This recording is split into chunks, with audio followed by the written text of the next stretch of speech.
Now, Now, in the general sermons, Father, thou didst speak in riddles most unclear, conversing on divinity. And when thou saidst to man could ever be saved before rebirth, thy meaning thou did hide. Further, when I became my suppliant in wending up the mount, after thou hadst conversed with me, and when I longed to learn the sermon on rebirth, and for this beyond all things is just the one thing I know not, thou saidst that thou would give it to me, when thou shalt have become a stranger to the world. Wherefore I got me ready and made the thought in me a stranger to the world illusion. And now do thou fill up the things that fall short in me with what thou saidst would give me the tradition of rebirth, setting it forth in speech or in the secret way. I know not, O thrice greatest one, from out what matter and what womb man comes to birth, or of what seed. Hermes replies, Wisdom that understands in silence. Such is the matter and the womb from out which man is born, and the true good the seed.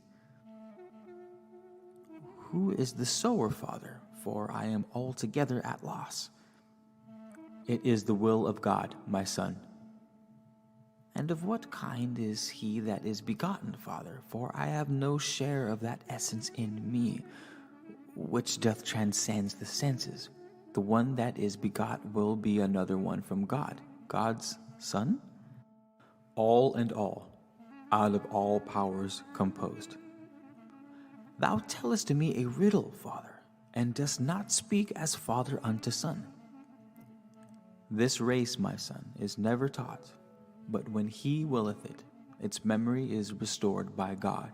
Thou sayest things impossible, O Father, things that are forced. Hence answers what I have direct unto these things. Am I a son strange to my father's race? Keep it not, Father, back from me.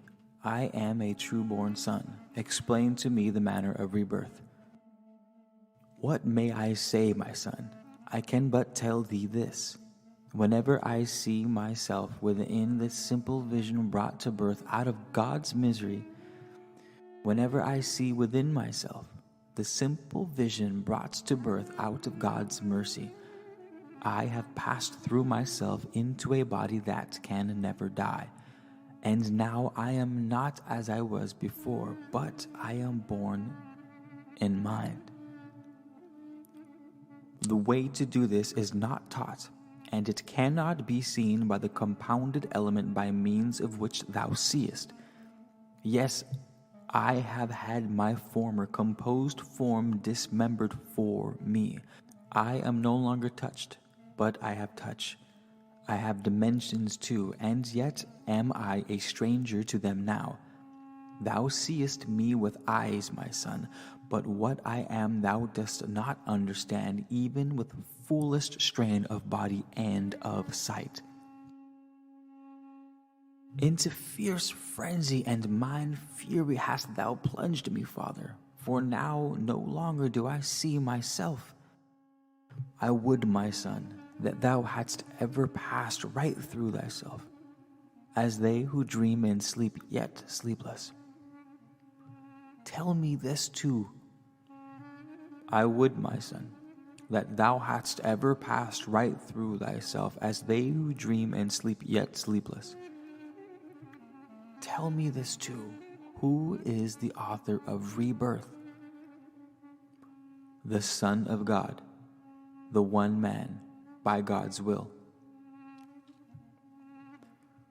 Now hast thou brought me, Father, unto pure stupefaction, arrested from the senses which I had before. For now I see thy greatness identical with thy distinctive form. Even in this thou art untrue. The mortal form doth change with every day. 'Tis churned by time to growth and waning, as being an untrue thing. What then is true, thrice greatest one?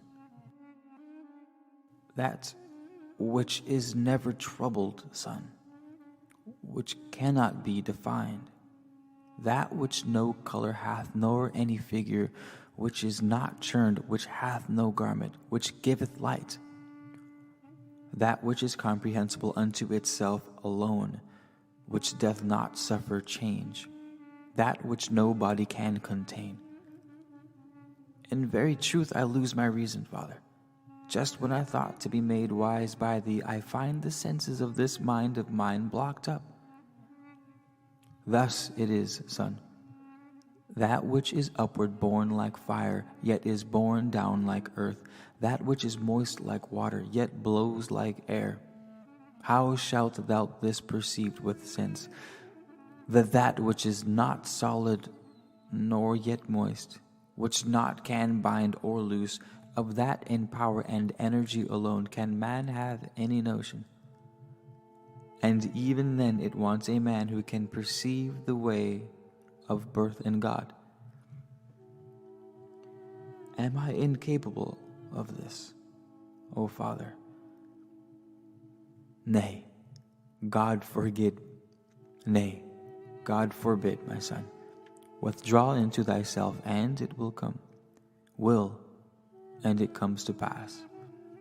Throw out of work the body's senses, and thy divinity shall come to birth.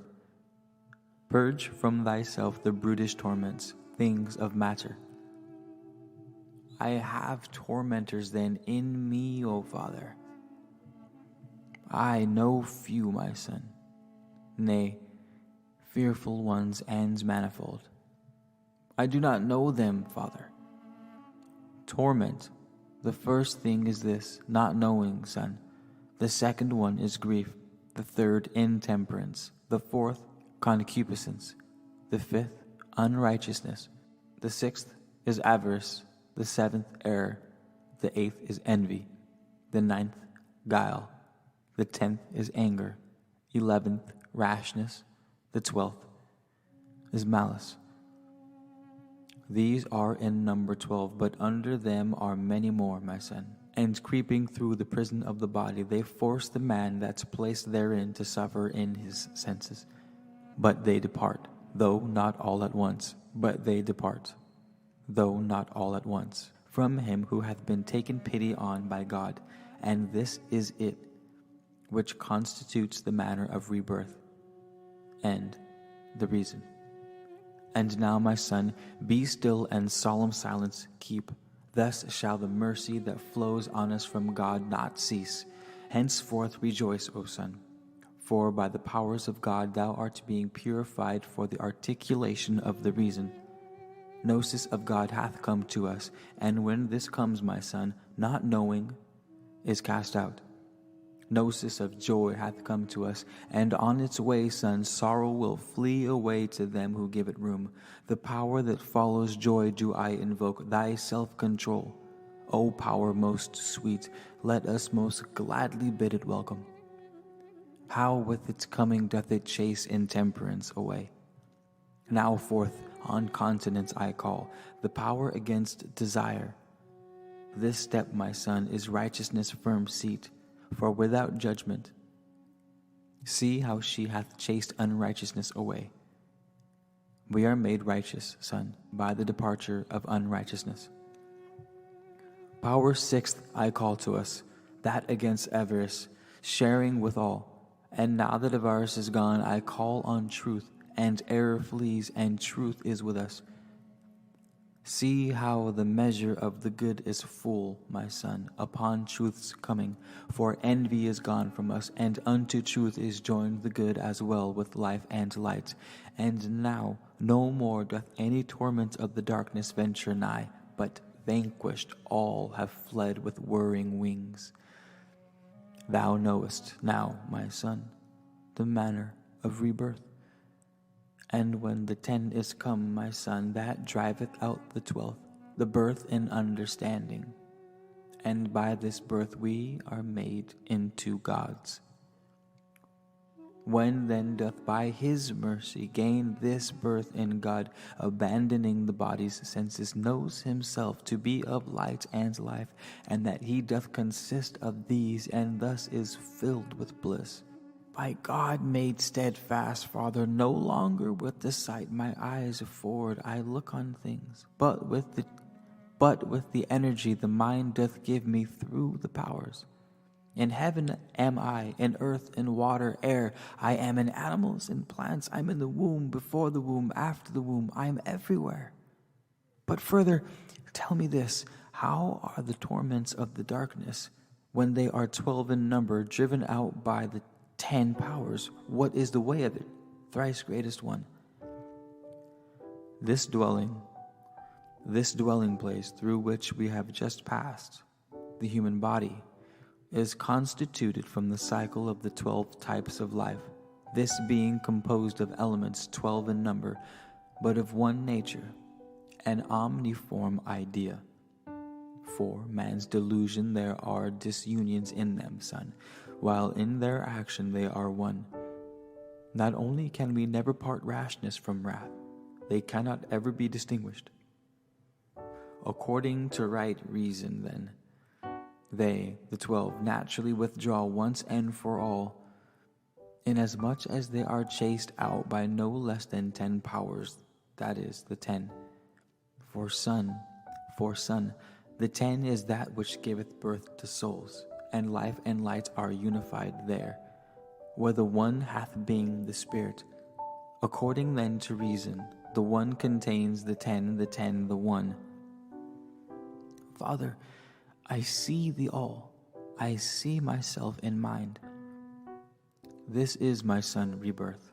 No more to look on things from body's points of view. Though this sermon on rebirth, on which I did not comment, in order that we may not be calumniators of the all unto the multitude, to whom indeed God himself doth will, should not. Tell me, Father, this body, which is made up of the powers, is it at any time dissolved? Hush, son. Speak not of things impossible, else wilt thou sin, and thy mind's eye be quenched. The natural body which our sense perceives is far removed from this essential birth. The first must be dissolved. The last can never be. The first must die. The last, death cannot touch. Dost thou not know thou hast been born a God, son of the one, even as myself? I would, O Father, hear the praise giving with him, which thou didst say thou heardest, when thou wert at the 8 of powers. Just as the shepherd did foretell, I should, my son, when I come to the 8. Well dost thou haste to strike thy tent, for thou hast been made pure. The shepherd, mind of all masterhood, hath not passed on to me more than hath been written down, for full well did he know that I should myself be able to learn all, and hear what I should wish, and see all things. He left me the making of fair things, wherefore the powers within me, even as they are in all, break into song. Father, I wish to hear. I long to know these things. Be still, my son. Hear the praise giving now that keeps the soul in tune, hymn of rebirth, a hymn I would not have thought fit so readily to tell, hadst thou not reached the end of all. Wherefore this is not taught, but is kept hid in silence.